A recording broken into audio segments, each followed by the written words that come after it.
So, Mr. Chomsky, it is good to see you. Thank you for taking the time today.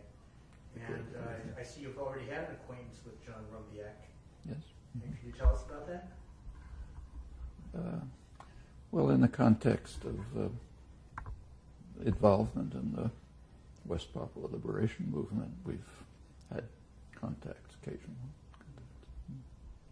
And how do you look at that movement? What is your take on the whole geopolitics of that area?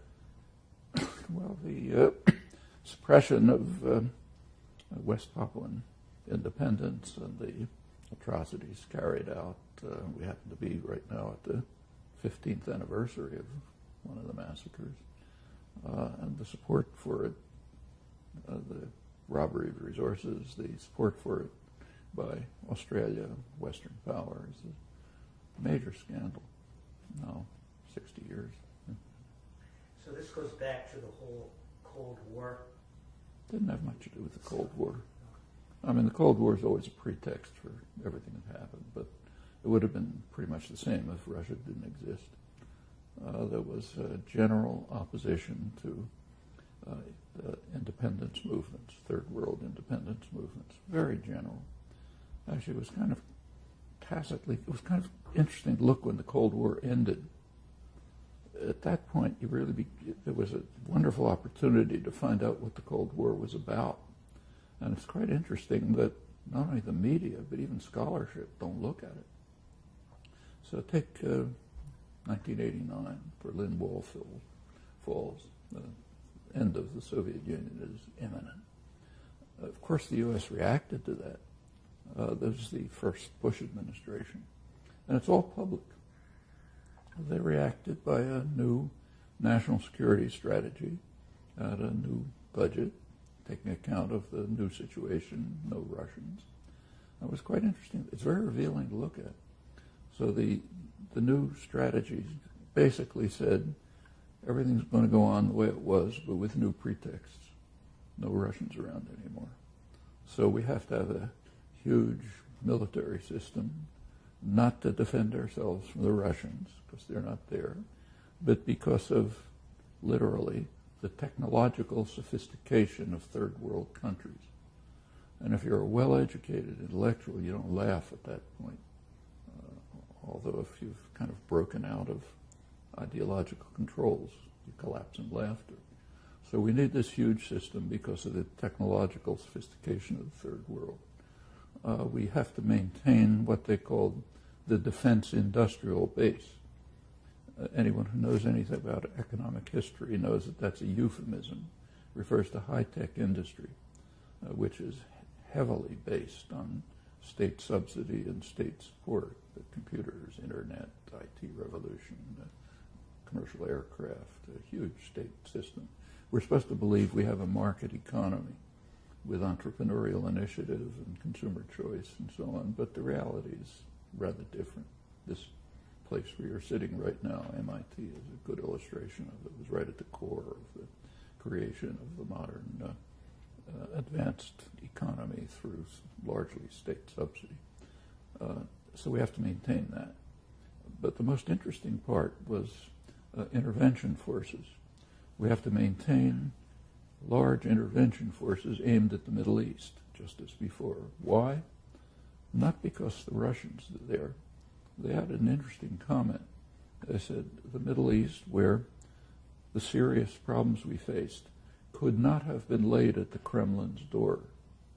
In other words, we were lying to you for 50 years, but now we got to tell you the truth because the clouds have lifted. It's because of what they called radical nationalism, like West Papua independence. Radical nationalism means independent nationalism. And that can't be tolerated because it undermines systems of power. In the case of West Papua, it undermines Indonesian power. Indonesia was a darling of the West after 1965 when Suharto coup came, slaughtered hundreds of thousands of people, undermined the political system, opened the country up to Western exploitation. It's a rich country. And that was greeted with complete euphoria in the West, in Australia, in the United States. They described the slaughter accurately, but said it's fantastic, gleam of light in Asia, it was called in the New York Times. And others said the same. And after that, Indonesia can do what it likes. If it wants to crush and slaughter people in West Papua, fine. Wants to conquer East Timor, carry out virtual genocide, fine. You can't talk about it in the West. But that's because of what was actually recognized in 1989, 1990. But fortunately, it's a pretty free society. So is Australia. But it's a very disciplined society. Intellectuals are disciplined. They don't report things like this. So try to find something in the media, or for that matter in scholarship, about what was revealed as the Cold War came to an end. In fact, it goes well beyond that. Here there is a little bit of scholarship. If you believed any of the propaganda during the Cold War, what would you have concluded about NATO? NATO was established, in theory, to protect Western Europe from Russian hordes. Okay, 1990, no more Russian hordes. What happens to NATO? Expands. You think, why? Because it had almost nothing to do with Russian hordes. It had to do with controlling Europe and creating a military base for U.S. power in the world. And so it expanded. And it's interesting how it expanded. We have the records, so it's well known. There was a deal made between Gorbachev, Russian, head of the Russian Federation, Russia, and George Bush and James Baker, U.S. President and Secretary of State. The deal was that Gorbachev would permit Eastern Germany to be unified with Western Germany and to be part of a military alliance, NATO, which is quite a concession from Russia's point of view, if you look back at the history of the past century. But he agreed on condition that NATO would not expand 1 inch to the east. It means it wouldn't expand into Eastern Germany. Nobody even questioned anything beyond. And Baker and Bush agreed to that. NATO wouldn't expand 1 inch to the east. First thing that happened is it expanded to East Germany. Then it expanded beyond to the countries in the Russian Federation and so on. By now it's a global intervention force with the official commitment to protect, what they call protect, meaning control of the world's energy system, pipelines, sea lanes, and so on. That's the official position. Gorbachev was pretty upset about it. And when he complained, the U.S. reminded him that this was just a gentleman's agreement. It wasn't on paper. And if he's stupid enough to believe the U.S. President and Secretary of State when they promise something, that's his problem. All of this is the end of the Cold War. It answers the question, was this a Cold War affair? No. Cold War was the pretext, but it's the pretext for everything. You overthrow parliamentary government of Iran, Russians. Overthrow the government of Guatemala, the Russians. Cuba, the Russians. Whatever it may be, it's the Russians. The pretext is gone. Policies continue, virtually no change. And concession, it's radical nationalism, meaning independent nationalism. And in the case of West Papua and East Timor, two of them, it was a question of supporting the murderous and brutal and vicious Suharto regime, which was opening up the rich resources of Indonesia to the west. And incidentally, Suharto made another great contribution. There was a mass political organization in Indonesia. The PKI was called Maoist, whatever that means. It was basically a party of the poor, and Australian scholarship recognizes that. It was a party of the poor, in fact, the only mass party of the poor. And the U.S. was very concerned that it might gain a degree of political power through the parliamentary system. In fact, that was a large part of the reason why in 1958 Eisenhower initiated the biggest post-war intervention up to that point to try to break up this was the Indonesian government to strip away the outer islands where the resources were, make sure the West could control them, the U.S. could control them. Well, that failed. But part of the reason you look back at the documents was a concern that Indonesia was just too democratic. Of course, it wasn't very democratic, but it was democratic enough to allow the Party of the Poor to participate in the parliamentary system, and there was a fear it might actually win. So, okay, we tried to break it up. Well, that didn't work. But in 1965, Suharto took care of it. It was devastated, demolished. Politics really has yet to recover in any serious way. So sure, this West Papua and East Timor, the other case, fall right within that. No Russians. Russians weren't anywhere nearby. So not so much in the context of Cold War, which is Russia versus the U.S., but in the context of post-colonialism, then, I mean, Indonesia was a creation of the post-colonial. Well, the history of post-colonial history of Indonesia is pretty interesting. You go back to the 1940s, 1945, the U.S. had overwhelming power. I mean, just incomparable. It literally had 50% of the world's wealth and controlled the whole hemisphere, both oceans, the opposite sides of both oceans, and the planners knew it. They planned carefully, how to organize the world in the interests of their own U.S. domestic power, like every state. That's what it responds to. With regard to colonialism, it was a mixed question. The U.S. was opposed in principle to British and French colonialism because they closed off markets to U.S. penetration and control. Nothing anti-imperialist. It just was a restriction on U.S. domination of the world. Same reason they were opposed to the West European labor movement. In fact, one of the first things the U.S. and, in fact, British forces did when they moved into continental Europe was to try to destroy the labor movement and social democratic groups and so on, just too independent, a story in itself.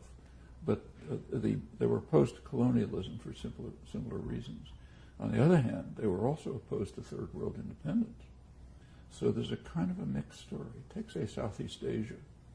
In Southeast Asia, at first, the U.S. supported British and Dutch restoration of control over Indonesia, but it shifted in 1948. In 1948, there was a massacre, Madiun massacre. A lot of so-called communists were killed, and U.S. policy shifted. They figured, okay, Sukarno was the nationalist leader. He could be our guy. So the U.S. supported the end of Dutch colonialism. They kind of kicked the Dutch out of Indonesia. And it turned out they weren't very happy about that a couple of years later for the reasons I mentioned. It was too independent. On the other hand, take a look at Vietnam, right nearby.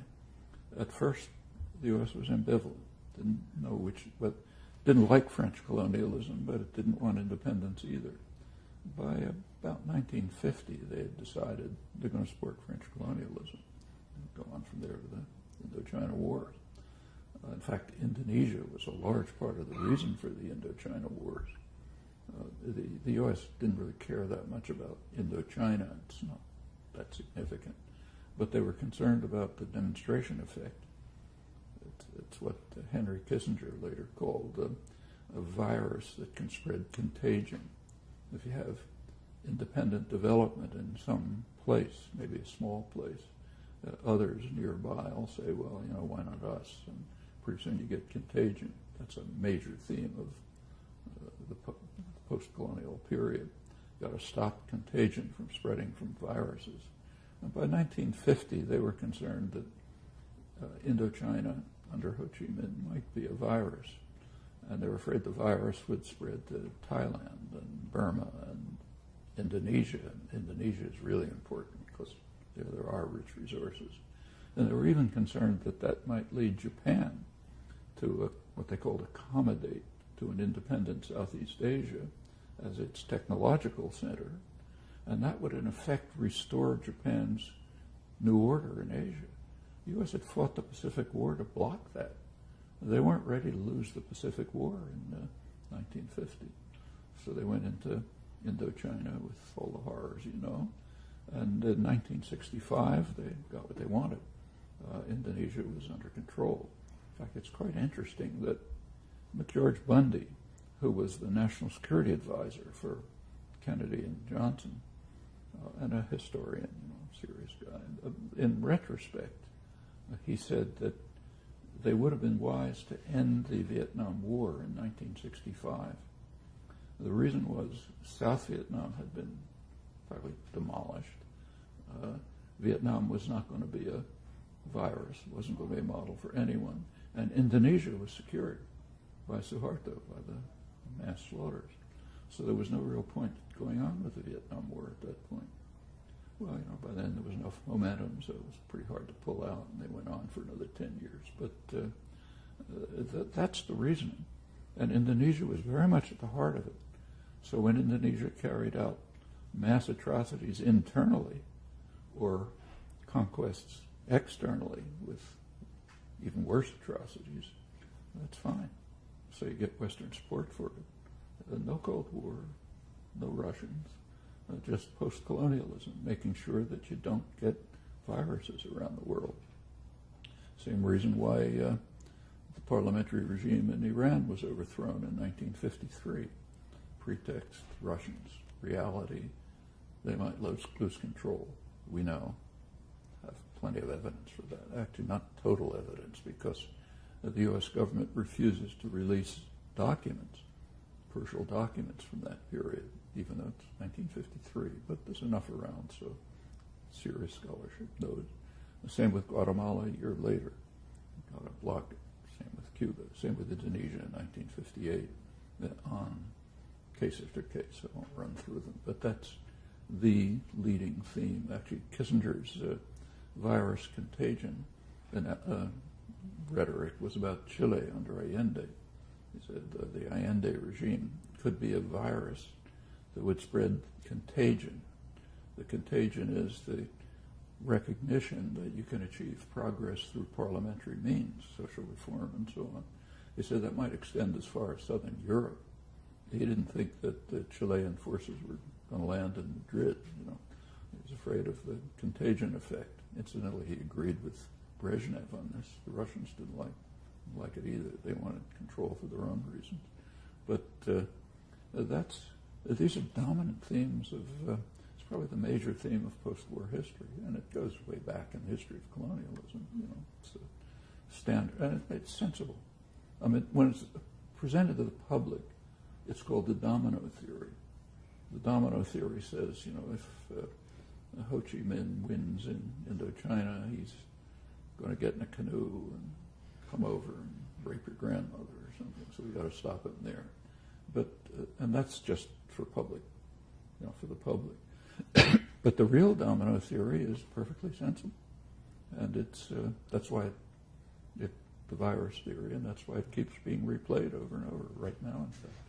Well, John Rundiak tells me time to time. I met John 10 years ago in Amsterdam before his stroke, but even afterwards, in the little that he can speak, he will say things like, "Papua finished, culture gone, 20 years, it'll be gone."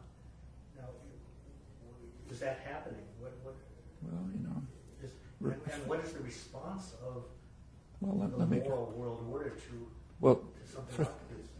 Unfortunately, what will happen to the actual populations, their culture, their society under this very severe repression with corporate support,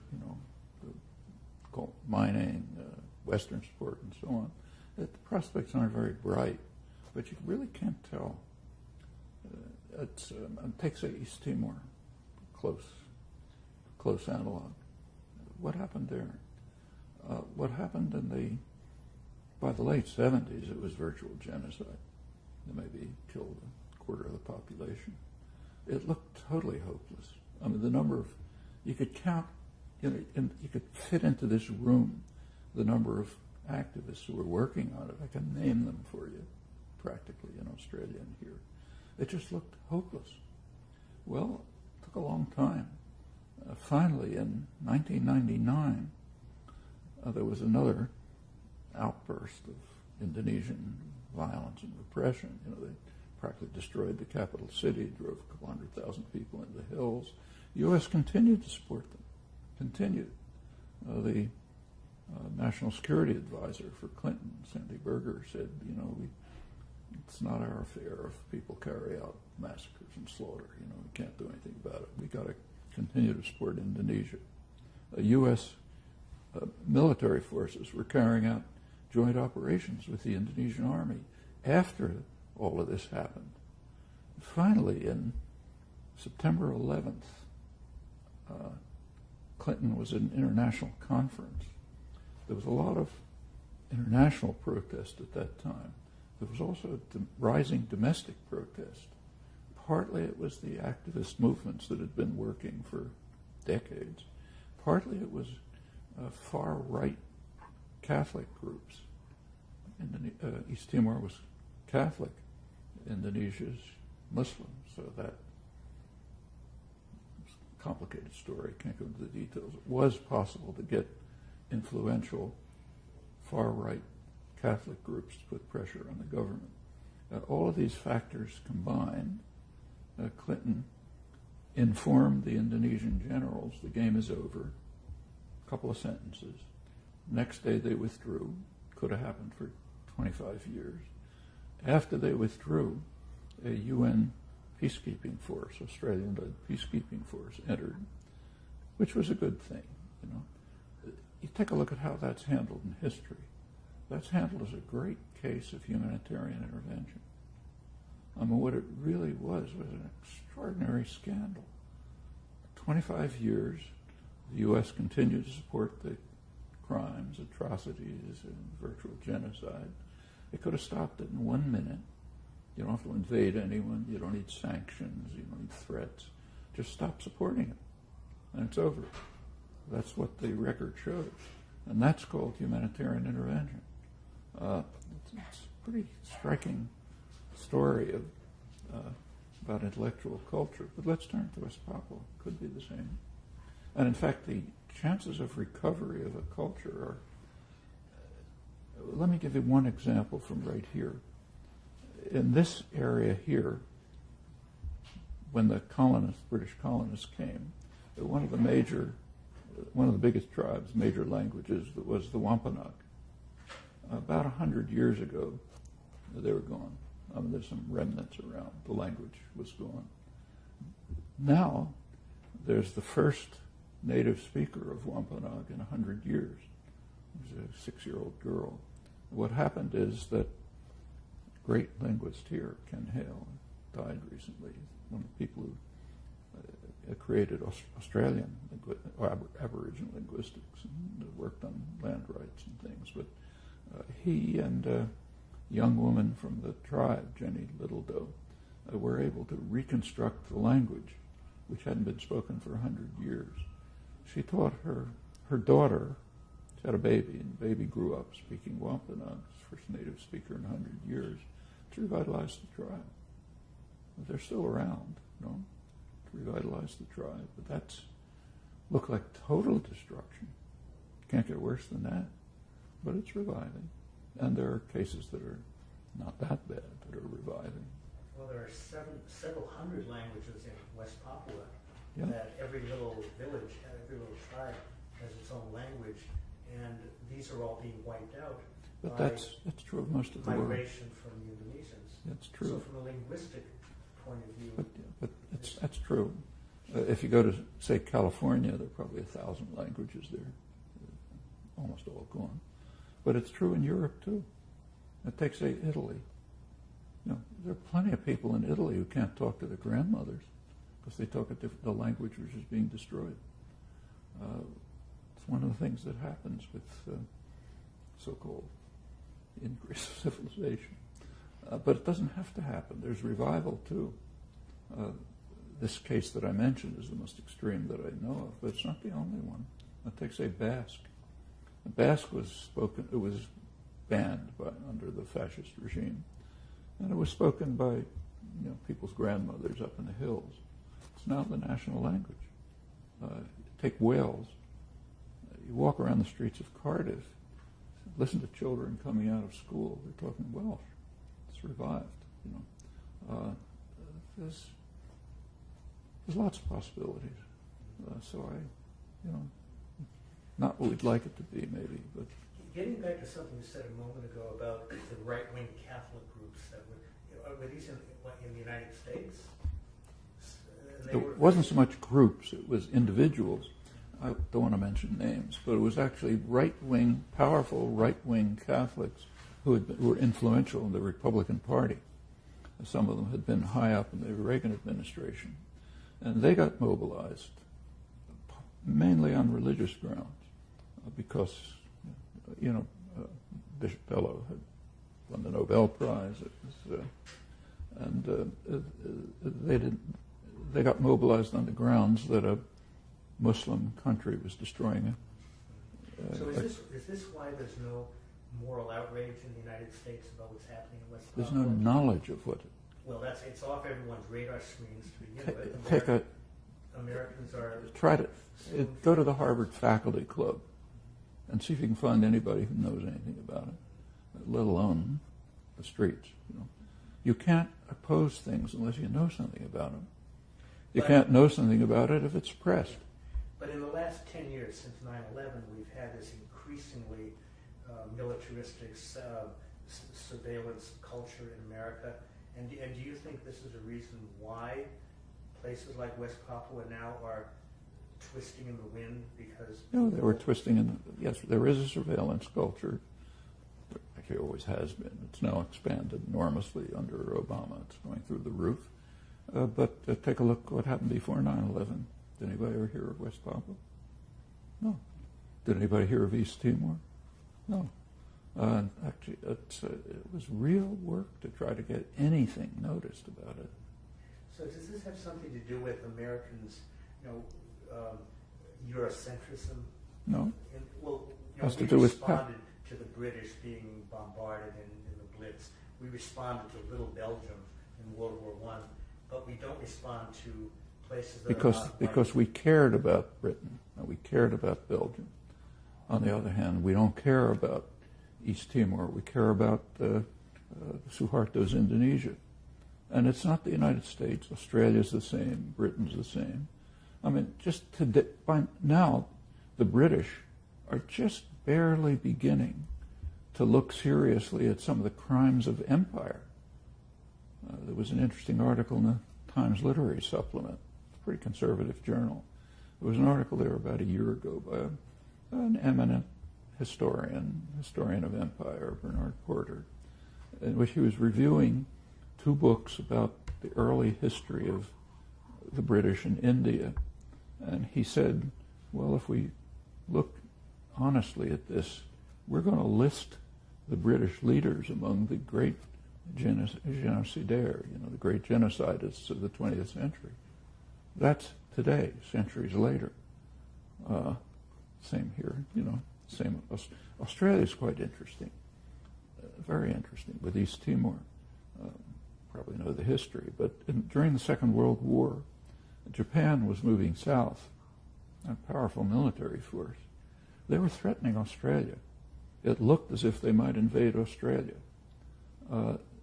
Timor lies in between them. There were a couple hundred they were going to conquer Timor first, then go on to Australia.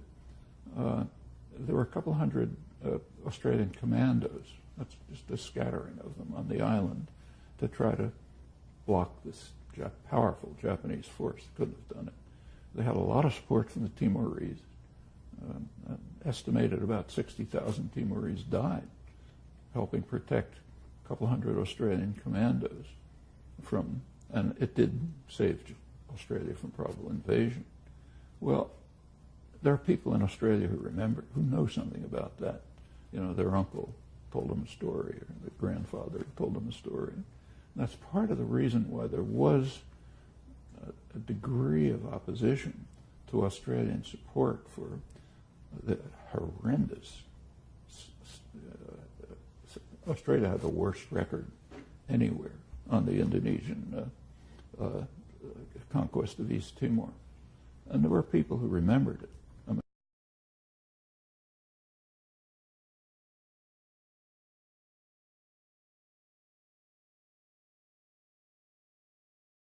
it was Gareth Evans, he was prime minister. He signed a deal with Indonesia to rob the oil of offshore in East Timor, and that deal is the only document on record which formally it describes East Timor as a province of Indonesia.